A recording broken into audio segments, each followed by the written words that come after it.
Não sei qual horário você vai estar vendo o nosso episódio, mas hoje nós vamos estar falando dos direitos da pessoa gestante.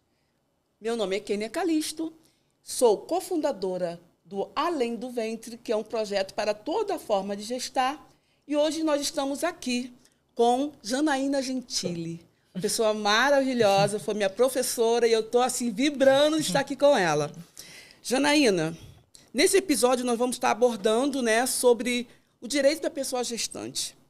Mas hoje, falar sobre o direito garantido por lei, o que é, na prática, e o que ainda é negado ainda no dia de hoje.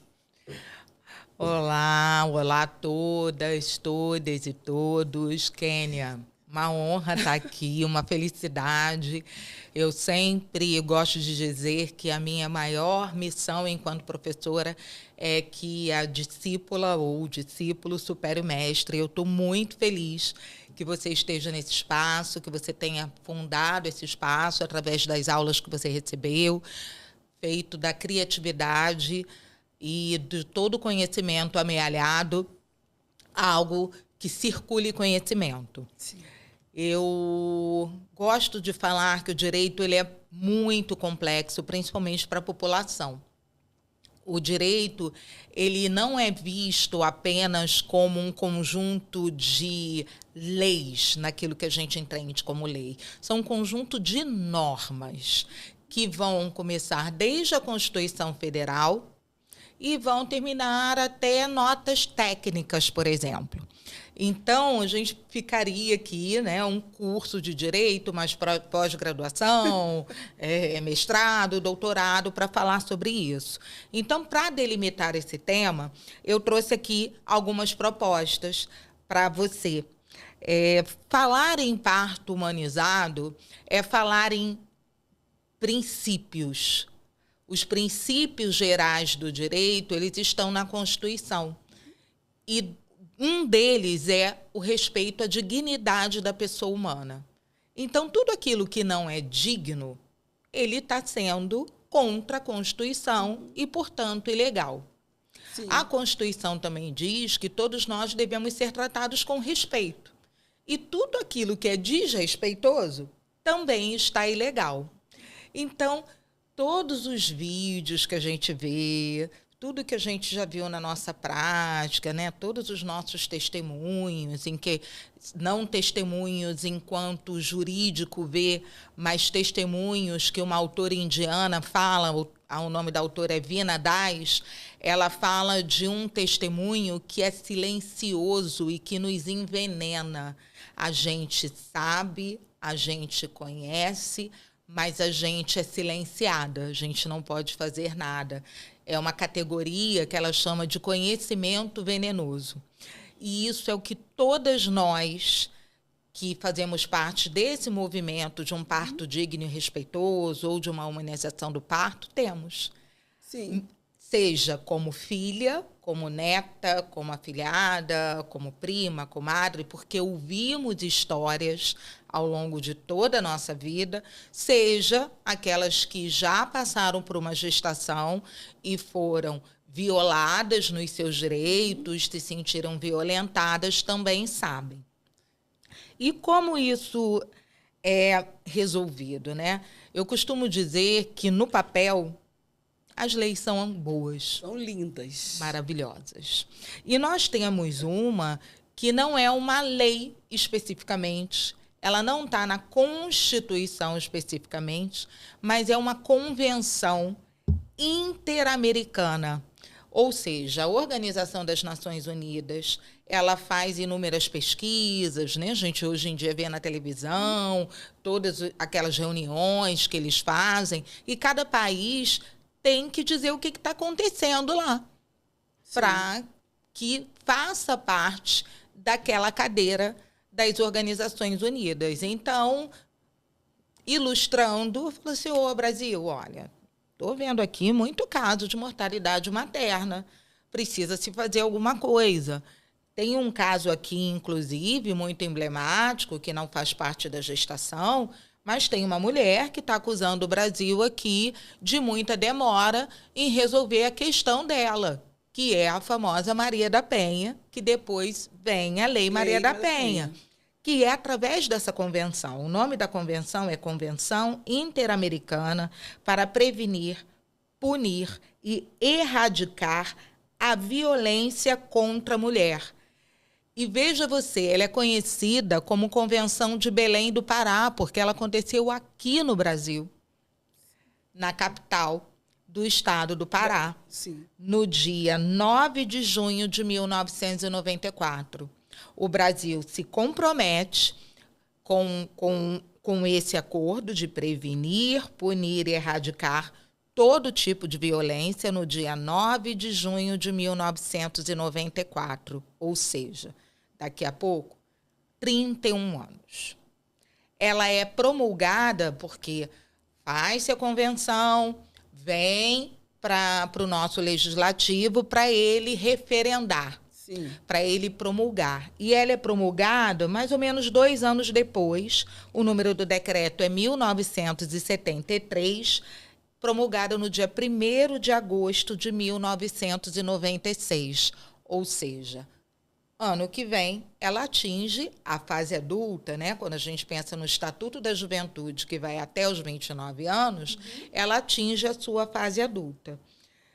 E aí, a partir daí, no ano de 2002, mais ou menos, salvo engano, no dia 11 de fevereiro, uma mulher, moradora da Baixada Fluminense, mais especificamente em Belford Roxo, aos 28 anos de idade, negra como nós, da sua segunda gestação, ela estava mais ou menos com 5 meses de gestação, se não me falha a memória, porque eu estou falando de memória, ela busca um atendimento numa maternidade privada, mas conveniada ao SUS, sentindo fortes dores abdominais. Quem a atende passa uns analgésicos, não faz qualquer tipo de exame, nem de toque, nem clínicos, manda para casa, dizendo para ela voltar 2 dias depois.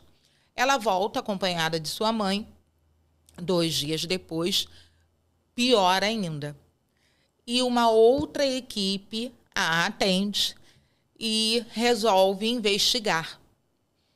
Mas ela fica horas. Os relatos dos direitos humanos, eles dizem exatamente quanto tempo. Eu é que não guardei de memória, mas horas, 5 horas, aguardando para fazer uma ultrassonografia.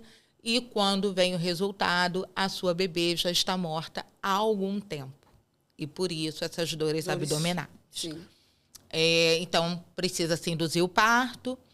Tem-se, então, a retirada do bebê, mas via parto normal, parto vaginal, natural, sim. mas a placenta fica retida e demora-se mais tempo ainda para a solução dessa placenta, até que esse hospital consegue retirá-la, mas entende que não tem condições de cuidar desse caso, e aí começa a famosa peregrinação. Eles começam a procurar lugares que a atendam, e apenas um, em Nova Iguaçu, a mais ou menos 9,9 quilômetros de distância, a 12 minutos de carro, então nem era tão longe, para atendê-la, que tinha um leito e uma ambulância.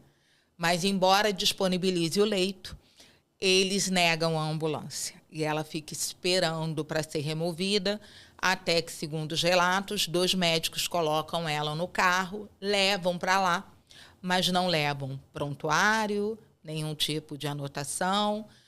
Quando a entregam, não dizem que ela esteve grávida, que ela foi submetida a uma indução a parto normal, que a placenta ficou... Nada. Quando ela chega, né, durante esse interregno de tempo todo, o leito que tinha disponível já não estava mais.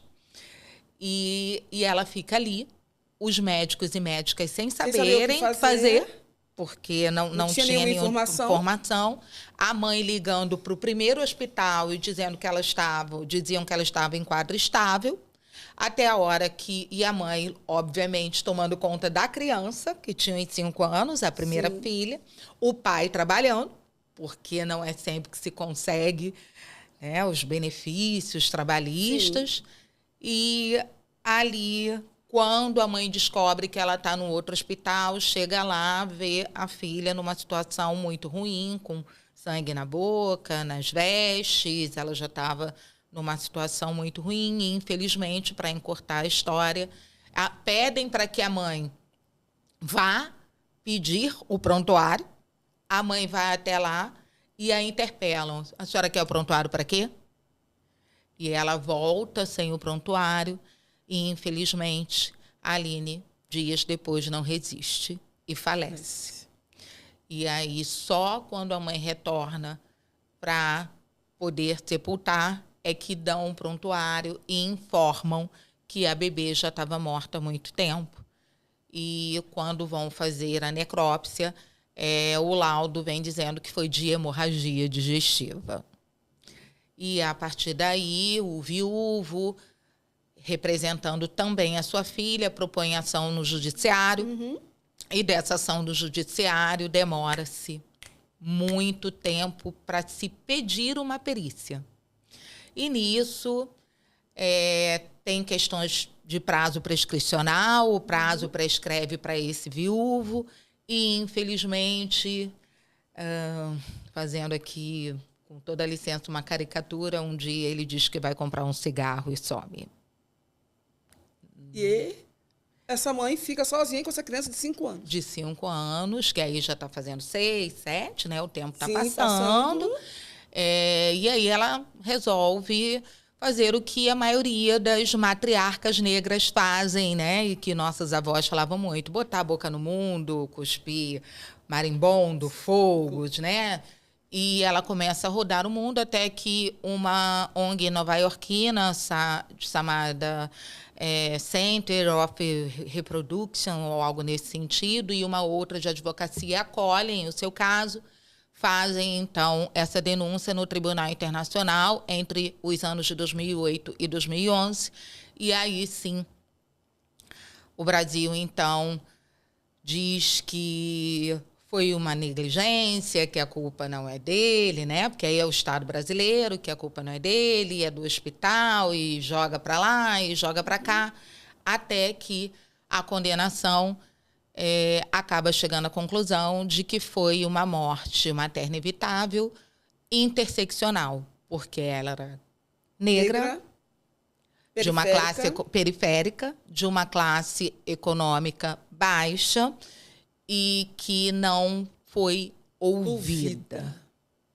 E o mais, assim, que nos traz uma reflexão é que, apesar de que vai fazer, essa lei vai fazer 30 anos, todo esse acontecimento é tão atual. É um relato atual. E apagado, porque, veja, você que tem um podcast de grande relevância e que eu faço votos de que tenha muito sucesso, desconhecia essa história. Sim. Né? E quantas outras pessoas não têm conhecimento, não têm nem acesso a esse tipo de informação? Sim.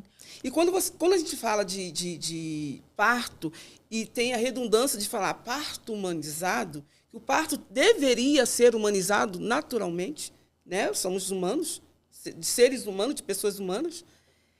Falar sobre um relato desse, que ainda é atual, e trazer total desconhecimento e romantizar, porque eu ouvi um profissional da área, falou: Kênia, busque não fazer relatos de histórias ruins, traga coisas boas, narrativas boas. E eu falei assim, as pessoas só vão tomar consciência dos seus direitos quando elas souberem que estão sendo infringidos. Porque se você for notar, e eu falo sempre sobre o meu relato, eu só soube que tinha sofrido violência obstétrica depois de 30 anos fazendo o curso de doula na Fiocruz. Porque até então eu achava aquilo normal. E, perifericamente, é normalizado esse padrão de violência obstétrica. Por quê? É tido da seguinte forma: não, aquele médico é maravilhoso, ele é forte, ele é bruto, mas ele faz o parto. Aquela enfermeira, a enfermeirona, ela faz o parto, ela chega decidida, ela te manda, ela manda você sentar. e você foi totalmente violado, sem o teu conhecimento. Por quê? Porque lhe faltou informação.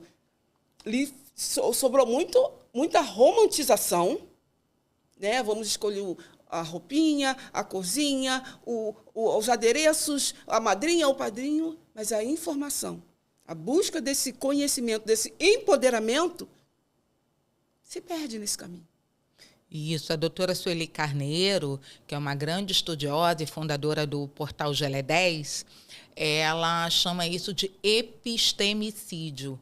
Epistêmio é o conhecimento e cídio, a morte. Sim. Então, se mata esses conhecimentos por uma razão, justamente para que a gente viva na ignorância e isso continue a acontecer, perpetuando. Sim. O caso Aline Pimentel, ele é tão emblemático que, veja, o Brasil ele é condenado, tem 6 tipos de sanções. Uma delas é uma indenização pecuniária que a mãe e a filha receberam. Outra são que o Brasil mude a forma do nascer. A outra é que se tenha uma política pública voltada para isso. E aí, veja você que a política pública chama Rede Cegonha. Que é algo que nem existe. Rede Cegonha. Você só consegue ter acesso à Rede Cegonha na bolsinha que é dada na maternidade. Em alguns espaços, a visita. Mudaram, né, em alguns espaços uma ambiência. Foi feita uma maquiagem, né? Muitas fotos, Sim. muitas ilustrações, mas efetivamente ainda falta muita coisa. Tivemos muitos ganhos, né? Sim. Ter uma maternidade referenciada e não ter uma perambulação já é muito bom, Sim. embora saibamos que muitas maternidades não cumprem aquilo que o Brasil foi condenado. Né? E aí a gente não tem como falar apenas de instituições, a gente precisa falar de pessoas. Como essas pessoas estão sendo formadas, como essas pessoas estão sendo, aspas, selecionadas. Elas são pessoas que realmente tratam no seu dia a dia as outras de forma digna e respeitosa. Elas são pessoas realmente empáticas, elas são pessoas realmente educadas. Para você, eu vou lhe dar uma informação e vou deixar vocês muito à vontade se acharem conveniente editar, mas existiu uma hashtag nas redes sociais há bem pouco tempo, de residentes de obstetrícia, chamado hashtag Partiu Bucetário. Total desinformação. Era, sim, quando eles iam para as suas residências, para os plantões, eles colocavam Partiu Bucetário. E aí eu vou dar a minha opinião, tenho muita coragem de dizer isso. Alguém que lança, e uma hashtag com relevância alta dentro da rede.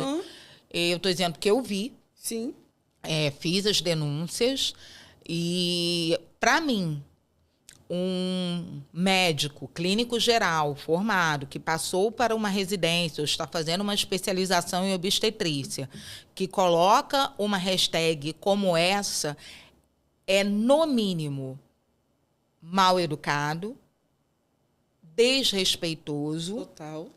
E, no máximo, um possível abusador. Estuprador. Sim. Sim. Ele escolhe a profissão para usar o corpo daquelas mulheres para fins sexuais. Porque não é partiu obstetrícia, partiu ver bebê nascer, partiu a minha primeira cesariana, eu entenderia, partiu... até o que a gente entende como violência, mas que são técnicas que ainda são usadas como episiotomia, mas partiu bucetário é inadmissível, inaceitável, e isso existe. Você fez a denúncia? Fiz e a qual denúncia. Foi a resposta? Caiu, a rede caiu, você não consegue. De vez em quando eu procuro, hoje mesmo eu Sim. procurei para saber, para dar essa informação. Eles estão aí, né? Eles estão aí. Eles estão aí. Por isso que a busca da informação dos seus direitos é muito importante. Sim. Só que eu hoje tenho um acesso muito maior do que tinha antes a um pré-natal e que você vai ouvir muito pouco falar dentro de um pré-natal sobre direitos. Sim. Né? Sim. Só que você falar sobre direito numa rede privada em que ela vai normalizar o seu direito, porque ela sabe que você vai ter acesso à informação, é uma coisa. Mas não trazer informação do seu direito na periferia, na zona rural, onde você vai encontrar mulheres semi-analfabetas, incultas, muda todo esse cenário. Eu concordo plenamente com você, né? Eu sou mestra em saúde coletiva e na minha dissertação eu faço, pelo menos tentei levemente, uma crítica à educação perinatal. Sim. Porque a educação perinatal, como nos é ensinada, né, desde 2017, quando eu me formei doula, ela não atinge esse público. Então, lá eu estudo a educação popular em saúde, que nós tivemos com o professor Ronaldo Travassos. Um beijo, Ronaldo, para você. E ele me deu, né, um livro de presente, eu li aquele livro todo, fui buscar mais o que seria essa educação popular em saúde e escrevi na minha dissertação que o que nós, doulas negras, fazemos, que esse é o foco da minha dissertação, né? Doulas negras, as práticas de cuidados, testemunhos das violências de mulheres negras que foram atendidas pelo projeto Sankofa, atendimento gestacional, da maravilhosa Ariana Santos, né? Que tem o projeto Sankofa. E lá eu digo que essas práticas de rodas em periferia, como as rodas da Maré, da minha amiga Marilúcia Nascimento e da Andressa Prevot e da Edi, eu chamo tanto de Edi que eu não vou lembrar seu sobrenome. Elas fazem uma educação popular em saúde. Não tem como chegar com uma aula pronta, com um PowerPoint, enviar evidências científicas para aquelas mulheres ler livros como Parto Ativo. Não tem. Então, nós precisamos destrinchar esse conhecimento, reformular a partir dessa metodologia que é a educação popular em saúde e chegar até elas. Né? Participei de algumas dessas rodas na Maré, até na Casa Rui Barbosa, com a Patrícia Ramos e a Kênia, que foi preceptora do curso de vocês. A Keila, desculpa, Kênia é você. Ato falho. A Keila Moreira. Sim. Para que a gente vá transformando, que seja mais um bate-papo e que elas possam trazer as experiências dela, para das experiências delas a gente poder dar essa informação. Mas esses movimentos ainda são muito voluntários. Totalmente. Teria que ser totalmente revestido pelo Estado. Sim, deveríamos ter políticas públicas através dessa convenção. Sim. Através dessa convenção. Então, as clínicas das famílias deveriam nos chamar. Eu fui 2 vezes, eu acho, em clínica da família para falar sobre direitos e nunca mais me chamaram. Eu não sei por quê, tem alguns devaneios, né? Mas não sei por quê, mas eu acho que tem algo de que não querem que essa população seja informada, infelizmente. Para quem serve uma mulher negra, periférica, informada? Para quem? Na visão deles, para fazer barraco, né? Porque o que a gente é a barraqueira, né? Na visão deles é para fazer barraco. E aí, então, a partir dessas experiências, né, tanto do meu conhecimento venenoso, do que a minha mãe contava sobre o meu parto e que eu fiz um relato e publiquei na Universidade Federal de Santa Catarina. Depois, se você quiser, eu passo para você também. Lá no meu Instagram, que está aberto, no Linktree, tem todas essas produções que eu fiz. Sim. Mas, a partir daí, antes de entrar no mestrado, então, a Associação de Doulas, ela cria esse projeto chamado Doula Quem Quiser, para doular desde mulheres periféricas até as detentas do Talavera Bruce. E entre nós, né, foi através da benfeitoria.com, né, uma vaquinha coletiva, teve apoio do Núcleo de Defesa de Direitos da Mulher e Vítima de Violência de Gênero, da Coordenadoria de Defesa dos Direitos da Mulher da Defensoria Pública do Estado do Rio de Janeiro, do Fundo de Equidade Racial chamado Baobá, da Coca-Cola Brasil, e aí também vocês fiquem muito à vontade, né? Porque do Instituto Coca-Cola, do Espaço Matre, que é da... ai, meu Deus... Pri Camacho e da Marcela, também vou esquecer o sobrenome dela. E nós, então, começamos a tentar organizar. Então, se a mulher tiver... Mostro para onde? Para cá. Se a mulher tiver no período da gestação, aqui tem um rol de direitos que a gente achou relevante. Não dava para colocar todos os direitos. Se ela estiver no momento do parto e do pós-parto imediato, outros direitos. Se ela estiver no puerpério, tantos outros.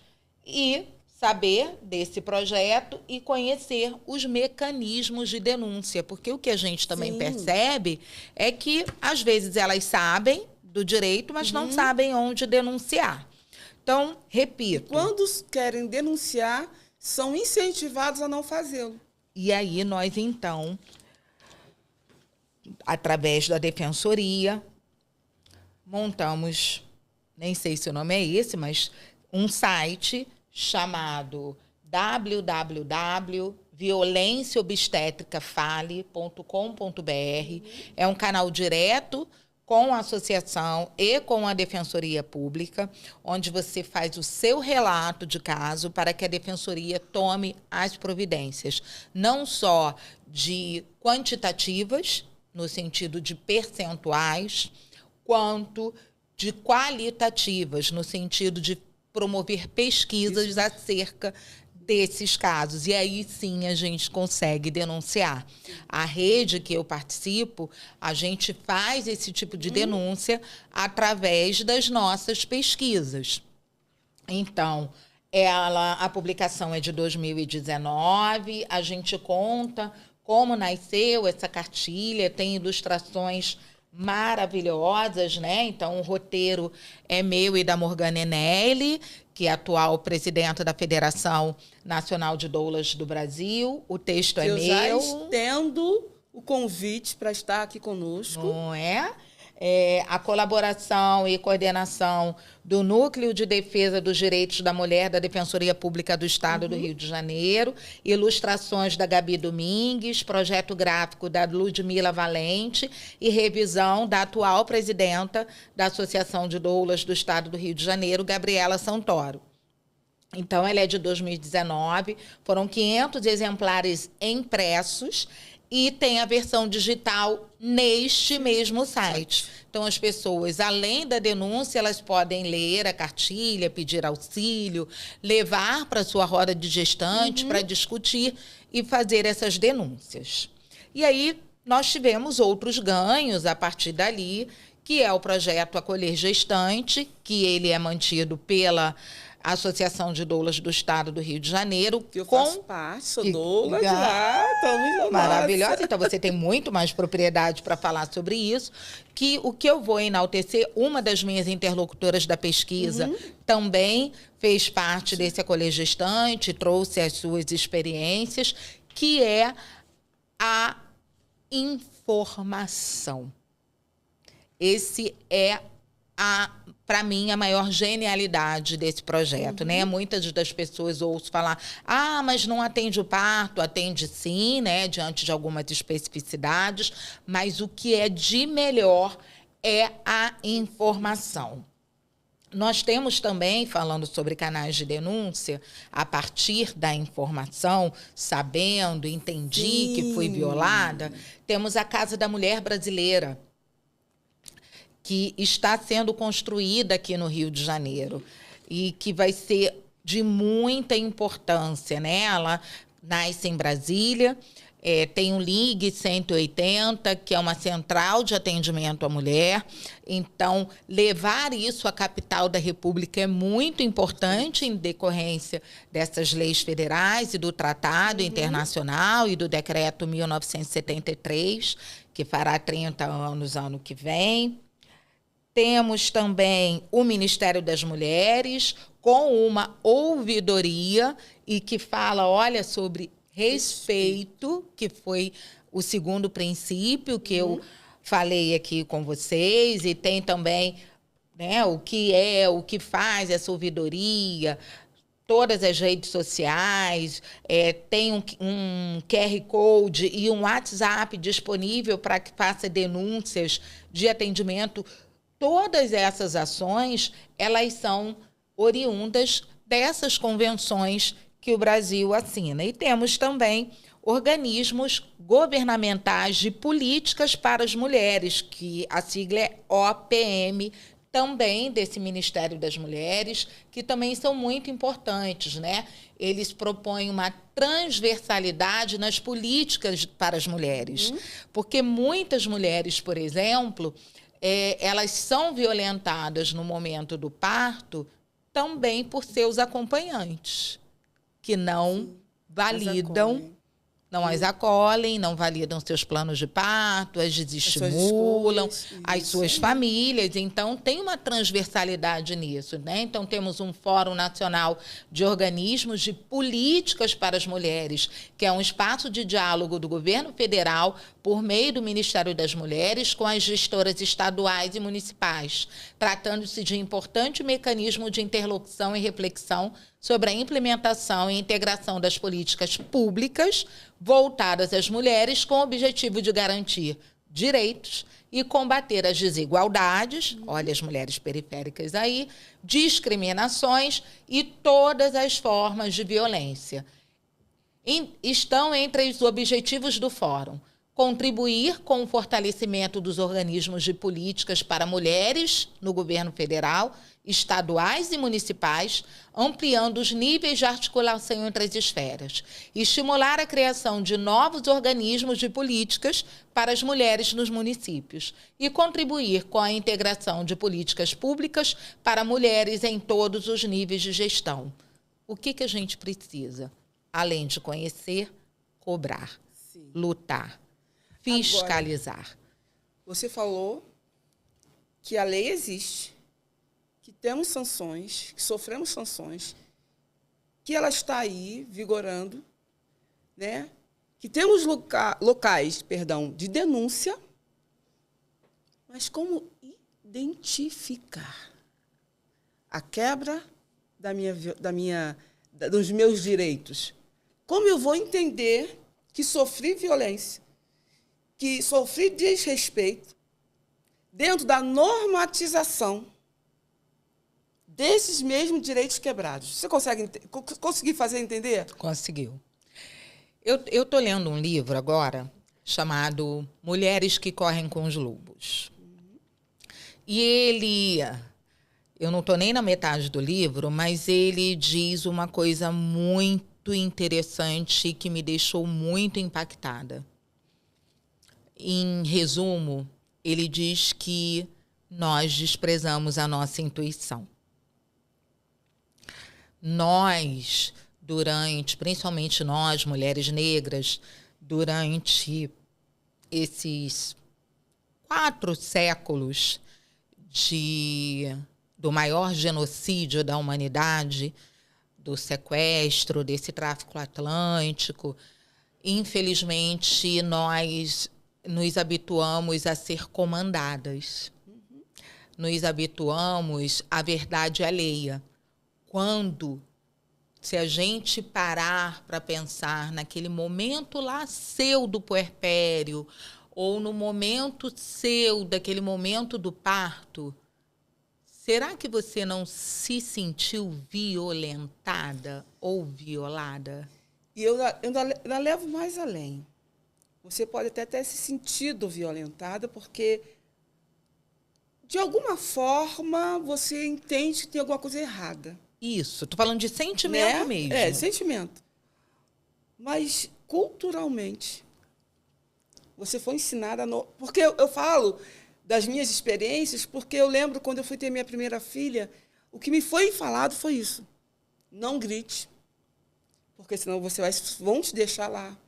Não busque, não faça, não isso, não aquilo, não... Então, eu já fui pré-estabelecida que eu não poderia. Eu estava calada.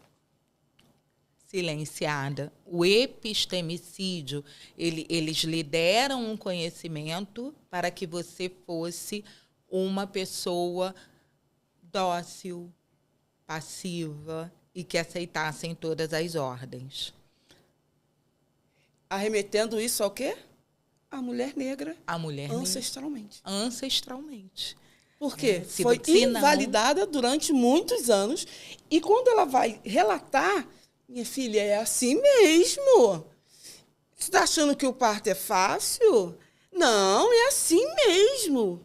Por conta de todo. Senzala, navios negreiros, tráficos transatlânticos, estupros. E os estupros não eram só com as mulheres, eram com os homens também. Né? As reproduções forçadas para que tivessem mais pessoas, né, para uma futura mão de obra, quando naquele engenho havia um envelhecimento. Então, na verdade, transgeracionalmente, todos nós sabemos que sofremos torturas, violências, estupros, que apanhamos, que fomos espancados, todos sabemos. E que isso também reverberou para o parto. No ciaparto não, me perdoe, esse você corta. Porque senão vai ficar feio. No periparto de 2017, foi mostrado a cena da primeira mulher como um enaltecimento a ela por os seus préstimos à ciência. Foi, segundo o periparto, a primeira cesariana feita, sem nenhum tipo de anestesia, ainda de corte vertical. Tem uma foto dessa mulher sentada à cama com vários médicos homens, e ela foi submetida como uma cobaia com um experimento e veio a morrer para que eles testassem a cesárea. Então, todas nós sabemos disso. O que acontece é que nós fomos proibidas ou orientadas por aquelas que nos amam a não falar. E tem algo também dentro da nossa, né? Você falou de psicológico, da nossa psique, que é assim mesmo. Foi assim comigo. Foi assim com a tua avó, com a tua prima, com a tua irmã. Vai ser assim com você também. Ao passo que a gente precisa fazer um novo pacto social. Foi assim antes, mas a partir de agora não será mais, porque eu estou nessa luta com você. E isso é que é o mais importante do que o conhecimento específico do direito. Do direito que eu falo, que está aqui escrito, é o direito a falar, é o direito a denunciar, é o direito a entrar num aplicativo da Defensoria Pública ou num site, ou neste www e violência obstétrica, e fale. Esse fale, ele tem um motivo, porque a gente já sabia. Fale, não se cale, não se esconda. A Lei Maria da Penha vem disso. Não se cale, não se esconde. A Defensoria Pública só poderá lutar pela violação do seu direito se tiver uma denúncia. Sim. Se houver onde se falar. E existem outros organismos também que estão aqui na cartilha, né? Aqui, além do... Nós temos a comissão do Cumpra-se, na Assembleia Legislativa do Rio de Janeiro, que atualmente é comandada pelo deputado Carlos Mink. Temos o NUDEM, Defender Direitos é com a gente. E aí tem aqui todos os endereços, né? Tem o CAL, que é o Centro de Apoio Operacional das Promotorias de Justiça de Violência Doméstica contra a Mulher e Núcleo de Gênero, que instituiu o Núcleo de Gênero do Ministério Público, responsável pelo suporte às promotorias atuantes, pelos direitos e garantias individuais e coletivos das mulheres, sejam ou não vítimas de infrações penais. Temos o nosso próprio canal, repito, violenciaobstetricafale.com.br. Temos o CIDAL, que é da onde vem a Maria da Penha também, mas de onde vem o caso Aline Pimentel, que é a Convenção para a Eliminação de toda forma de discriminação contra mulheres, CIDAL. É o órgão ligado à ONU competente para responsabilizar um Estado, uma nação, que descumpriu seu papel de prestar atendimento adequado. O precedente é o caso Aline Pimentel, caso Aline Silva Pimentel Teixeira. Em 2011, o CEDAW responsabilizou o Estado brasileiro por não cumprir seu papel de prestar o atendimento médico adequado desde o início das complicações da gravidez de Aline. Para o órgão, a assistência à saúde uterina e ao ciclo reprodutivo é um direito básico da mulher e a falta dessa assistência consiste em discriminação, por tratar-se de questão exclusiva da saúde e da integridade física feminina. Esta foi uma decisão sobre violações de direitos humanos por morte materna e representa um passo inédito e importante para o avanço em relação ao 5º Objetivo de Desenvolvimento do Milênio e para a garantia de direitos de acesso à saúde sexual e reprodutiva de qualidade para todas as mulheres, sem qualquer tipo de discriminação. E aí tem um site para maiores informações e um telefone, que é de Brasília, para as denúncias. Então, na própria cartilha, desde 2019, já tem essa informação da Aline Pimentel e vocês podem saber mais sobre isso. E aí, a partir daí, vem as questões, né, ligadas ao puerpério e os outros direitos. Todos os apoiadores, né, que estão aqui desse projeto, que eu tenho muita satisfação e orgulho de fazer parte, e que é um projeto que foi selecionado juntamente com outros 14 trabalhos no edital Negras Potências, novo formato de financiamento coletivo da plataforma Benfeitoria, com o Instituto Movimento Coca-Cola Brasil, em parceria com o Fundo Baobá. Dentro dos seus objetivos, ele busca promover o acesso à informação de qualidade sobre gestação, parto e puerpério, atentando quanto à violência obstétrica para mulheres e profissionais de saúde. Através do projeto, produzimos este material impresso e digital, bem como o site www.violenciaobstetricafale.com.br para receber denúncias sobre atenção obstétrica no Estado, identificando as ocorrências e possibilitando a inovação de políticas públicas que a previnam e combatam.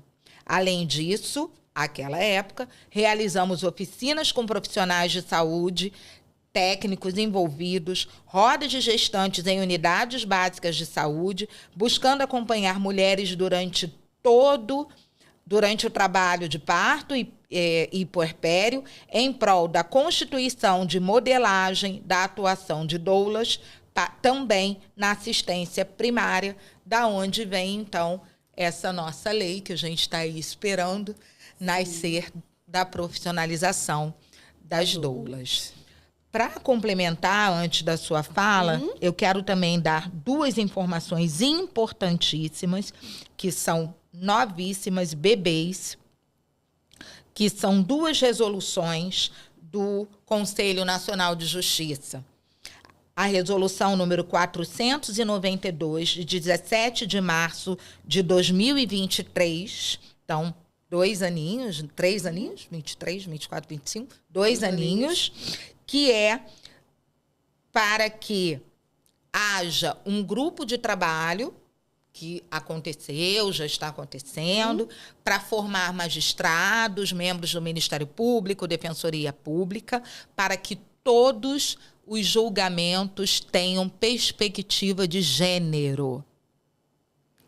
Isso é de um avanço, assim, de dizer, uhul! Vai ter problemas? Provavelmente. Sim. Porque estamos falando de pessoas. E como falamos de material humano, a questão é complexa. Mas, ano passado, no final do ano passado, no dia 22 de novembro de 2024, lançou-se, o mesmo CNJ, outra resolução de número 598, que, da mesma forma que os julgamentos deverão ter perspectiva de gênero, também terão perspectiva racial. Então, estamos avançando no sentido legislativo, mas precisamos do conhecimento desses mecanismos de denúncia e de, respondendo agora objetivamente a sua pergunta, mulheres, homens, acompanhantes, sentiu que foi violado ou violentado, sentiu que tem algo estranho, teve algum tipo de orientação, fica calado mesmo, não fala. Tem que sentir dor mesmo. Você não, nesse momento não é para fazer isso. Se previna. Denuncie. Visite as maternidades. Faça denúncia nesse canal, né? Não espere acontecer a violência. Vá num cúmplice. Olha, eu ouvi isso da minha avó. Como é isso? Eu ouvi esse relato aqui na sala do pré-natal. Ouvi a médica falar sobre isso. Ela estava sem crachá, motivo pelo qual eu não consigo, mas foi no dia tal, na hora tal, no momento tal que eu fui atendida, porque sabem quem está naquele plantão. Sim. Naquele dia. Naquele dia, naquela hora. Não me senti bem com o que falaram. Falaram sobre isso, falaram que eu não vou precisar de muita anestesia, porque pretas sabem parir. Falaram que as minhas, porque eu tenho ancas largas, meus glúteos são grandes, que eu vou ser melhor parideira. E isso não existe mais. E isso se falando da mulher negra. E quando se fala do homem trans? Quando se fala do homem trans, não é a minha perspectiva de pesquisa, mas eu posso te indicar uma pessoa maravilhosa que fez mestrado comigo, que é a Cessis, e que ela terá uma propriedade maior para falar com você. E também posso te indicar, terá até no dia 7 de junho, na sede da Associação de Doulas, um evento. E ele vai estar aqui semana que vem, dia 30. Maravilhoso. Eu acho que esse lugar de fala são deles, da Cessis enquanto pesquisadora, e do Diego Monteiro enquanto lugar de fala, até porque pariu. Tem uma outra pessoa que é Mali, que também foi do curso da Fiocruz e que também pode dar esses depoimentos para vocês com lugar de fala. Eu não tenho nenhuma experiência quando se fala de pessoa trans, mas é óbvio, público e sabido que a transfobia rola solta. E que se não tiver uma equipe, um local adequado... Alguém com olhar mais atento, né? Terão muitos problemas. E aí eu trago aqui como forma até de pauta para você. Tem a questão da gordofobia, que a Carol Lobão fala muito bem sobre isso e pariu.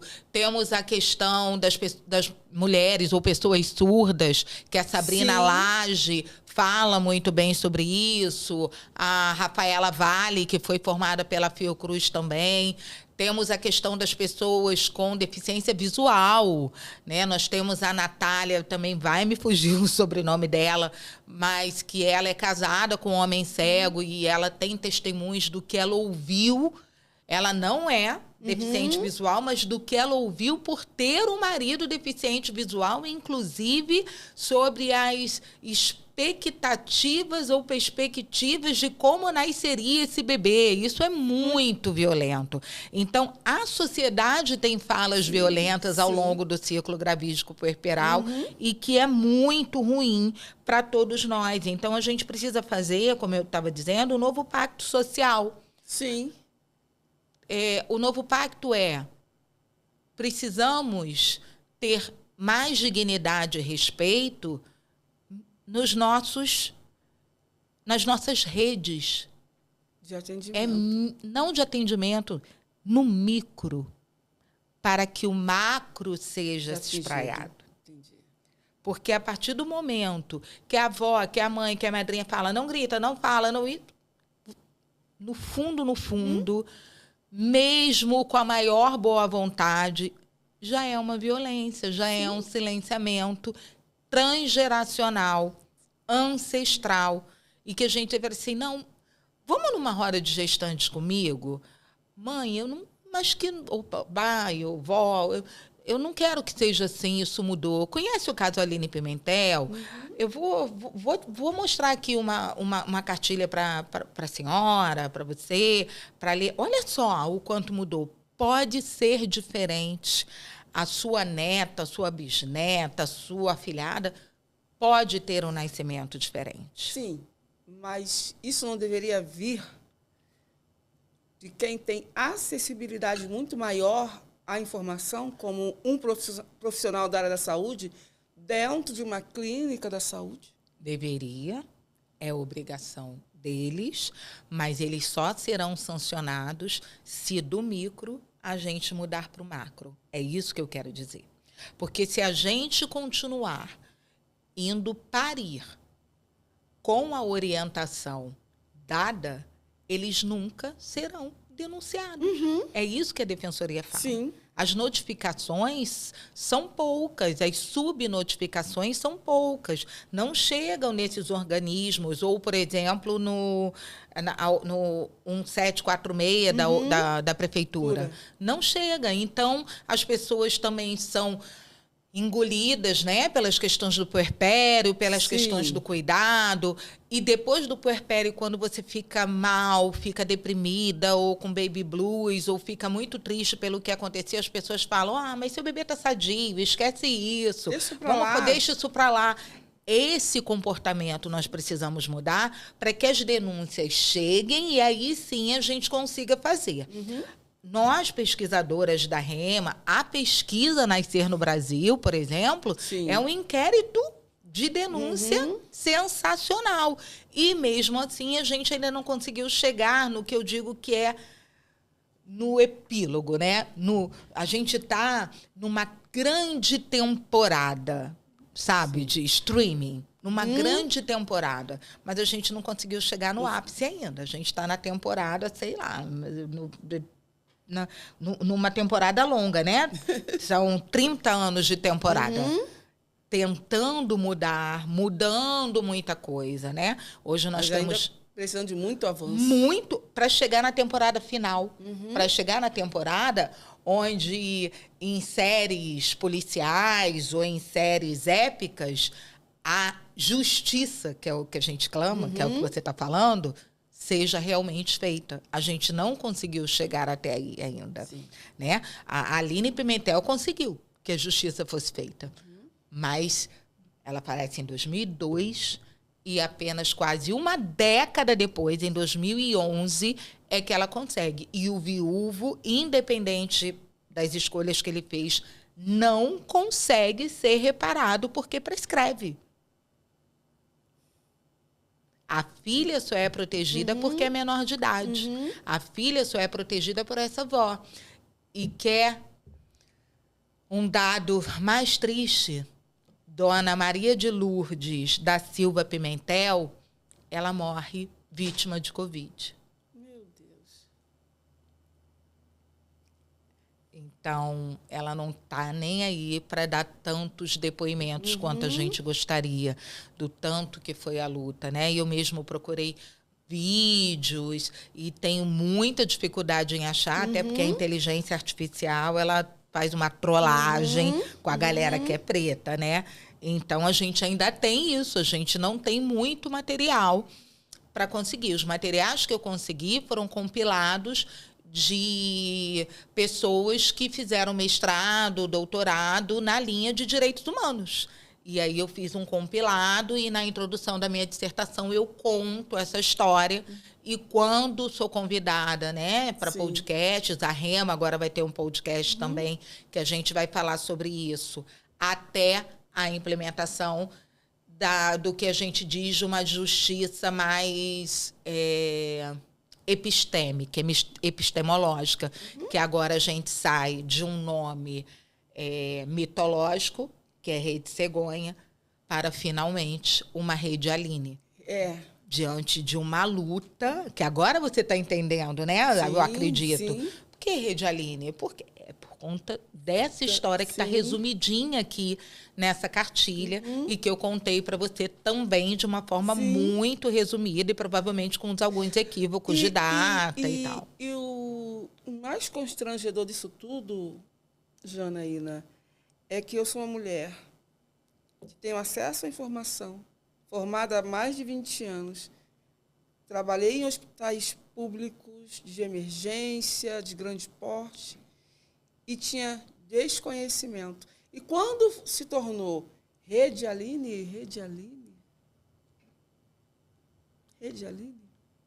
isso chama reparação histórica, que é o que toda pessoa negra, afrodescendente, deveria lutar. Sim. Nós merecemos uma reparação histórica. E aí, falando sobre justiça, né? Então, eu trouxe aqui uma ementa que eu vou ler para você, que são de casos de violência obstétrica, mas aqui não tem as questões de gênero, raça, classe, até porque, muitas das vezes, é pedido um segredo de justiça e acho muito válido isso, outros não, mas eu escolhi um para ler, e aí a ementa, ela vem com as palavras-chave, então ela vem de uma ação civil, então ela vem uma apelação civil, então já é um recurso, teve uma sentença, alguém não ficou satisfeito e recorreu. E o nome desse recurso é apelação.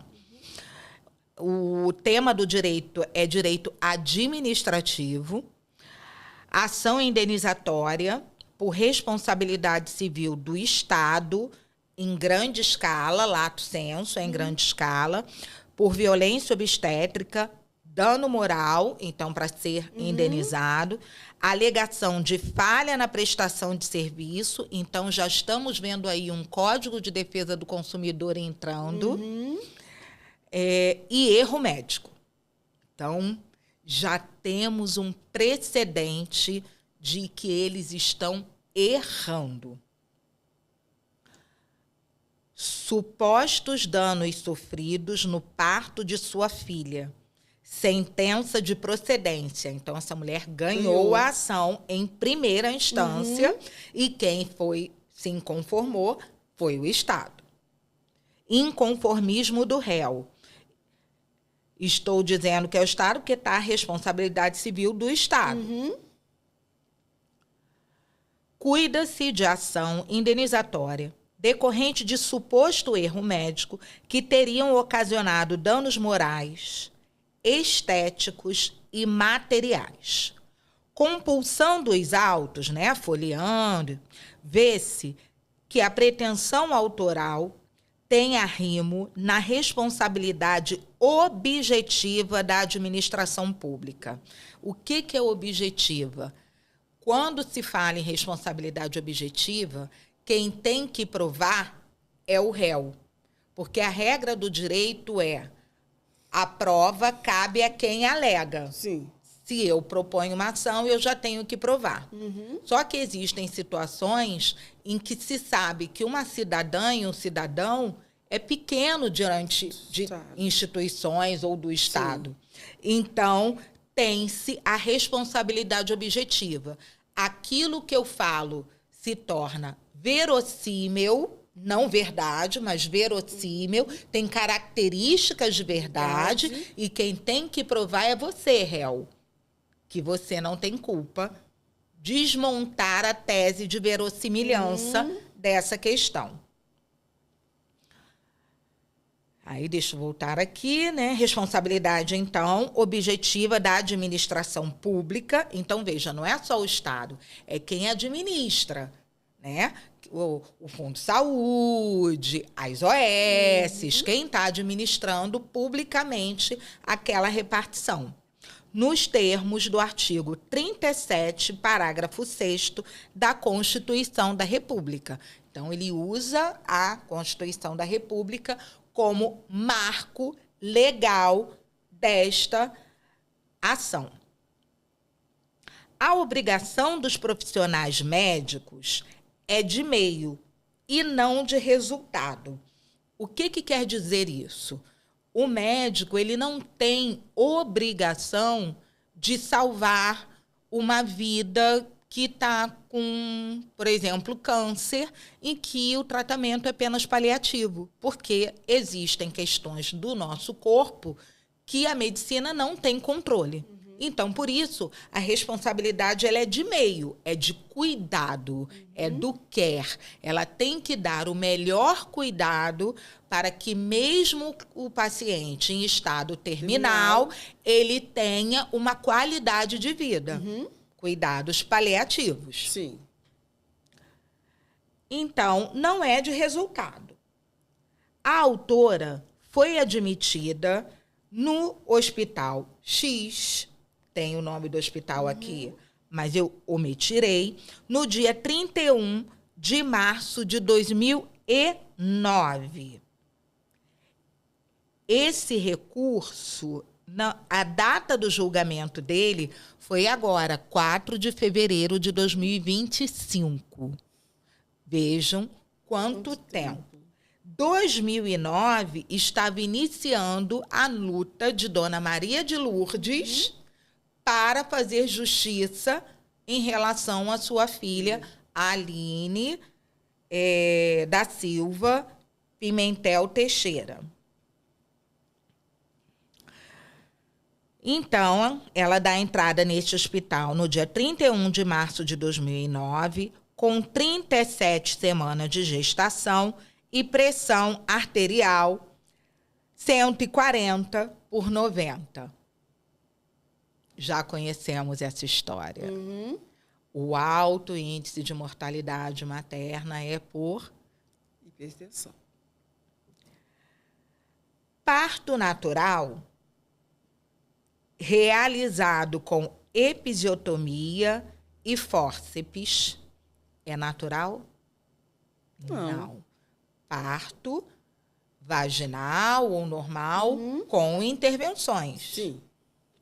E fórceps, havendo laceração do períneo e do reto, ruptura anterior do esfíncter interno e externo do ânus, violência obstétrica.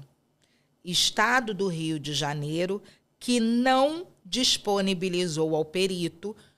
Já estamos percebendo que todos esses casos de denúncia de violência, desde 2009, o juiz ele não tem condições técnicas para julgar.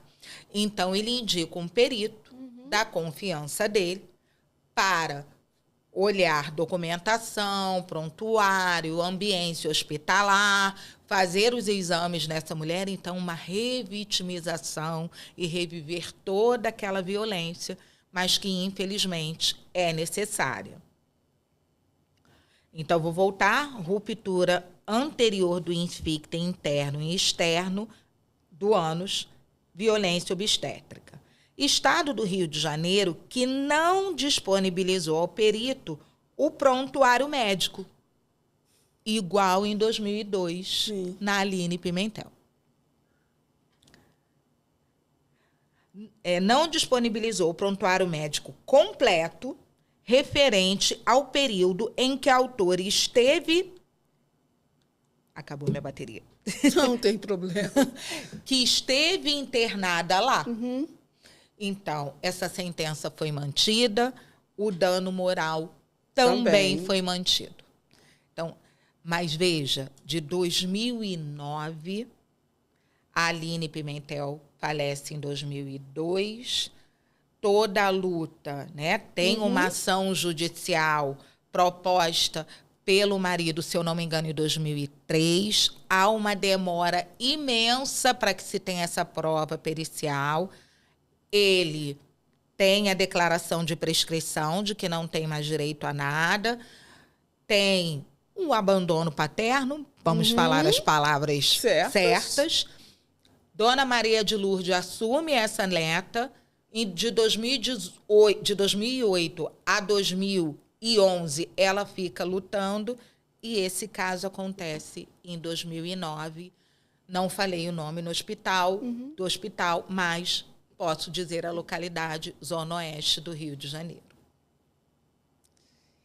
Para finalizar, já estamos na reta final. O que hoje você diria para uma mulher negra, periférica, sem informação, para que ela busque os seus direitos?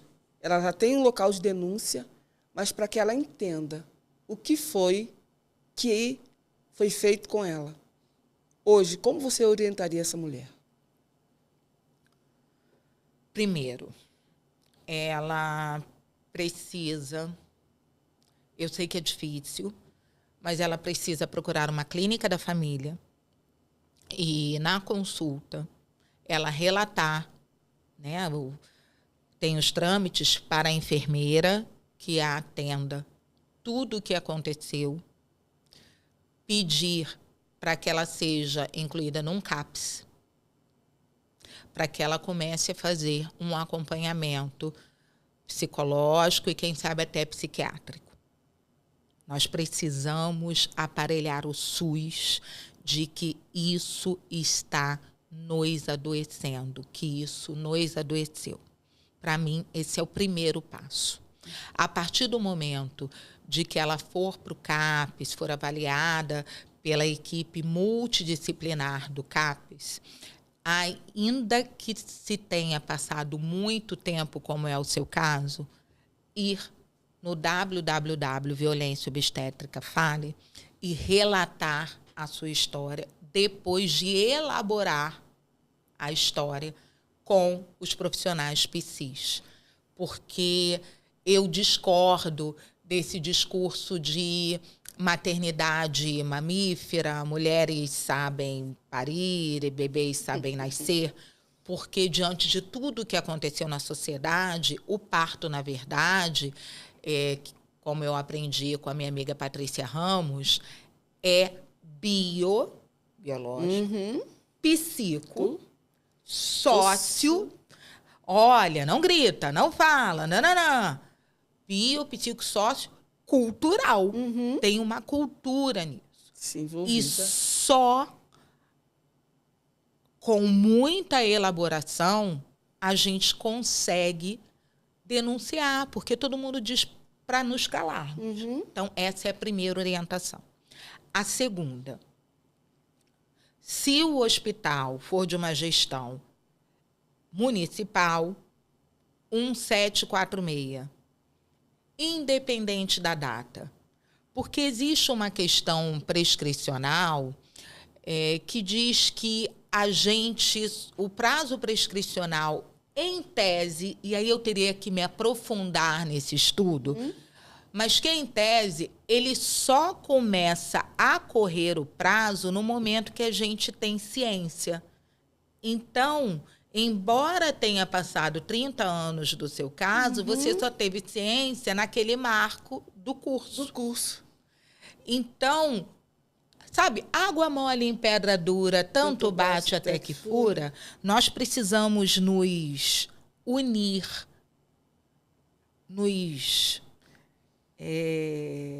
formar um afrobunker, como diz o filme medida provisória que vem da a peça Namíbia, sim, genialmente dirigido pelo Lázaro Ramos, a gente precisa de um afrobanker para lutar dessa forma. A partir dali, ter essas respostas, não só do 1946, porque há 30 anos atrás não sabemos qual é a gestão, mas, sobretudo, do www Violência Obstétrica Fale. E começar assim. Fui ao CAPES, elaborei, isso ainda está dentro de mim, fiz o curso de doula, tive essa aula, foi ali que eu me dei conta, tive uma consulta, uma orientação, uma conversa com uma advogada que falou que o prazo prescricional só começa a correr, em tese, ela disse que precisaria até estudar mais, mas de memória. Quando a gente tem ciência, e eu tive ciência nesse marco temporal, e eu gostaria de, pelo menos por mim, no mínimo, tentar fazer justiça, tal qual a mãe de Aline Pimentel fez, para que, a partir da minha próxima geração, isso não venha ocorrer. Eu não quero dizer para minha filha, é assim mesmo, se cale, não pense nem para outras mulheres. Eu acho que esse é o primeiro momento. Cuidar da psique, porque é biopsicossocial. A partir do SUS, eu acho que o SUS é muito importante, é o aliado, porque a Rede Cegonha e a Rede Aline é SUS. Então, ir até o SUS, né? Viva o SUS, somos SUS, é primordial. A notificação tem que vir de lá. O pedido do CAPES, porque isso está reverberando até hoje, porque você revive todos esses momentos a partir do momento que você cuida de um ciclo gravídico puerperal, solicitar tanto um atendimento multidisciplinar quanto a psiquiatria, e, a partir dali, www Violência Obstétrica Fale. Esse seria a minha orientação hoje, diante dessa pergunta surpresa para você. Minha linda, eu quero te agradecer muito por ter aceitado, por ter vindo. Foi um prazer te receber aqui. Quero te receber mais vezes, porque eu quero debater mais sobre esse tema, Rede Aline, tá? Porque traz muita coisa, tem muita informação para ser traga para as pessoas. E quero te agradecer por ter nos acompanhado até o final. E se imuna de informação. A informação te empodera, desfaz armaduras impostas pela sociedade culturalmente te aprisionando. Saiba que a informação vai mudar todo o quadro do seu gestar, do seu cenário obstétrico. E venha estar conosco no Além do Ventre, que é para toda forma de gestar. Beijos, até a próxima. Beijos, tchau.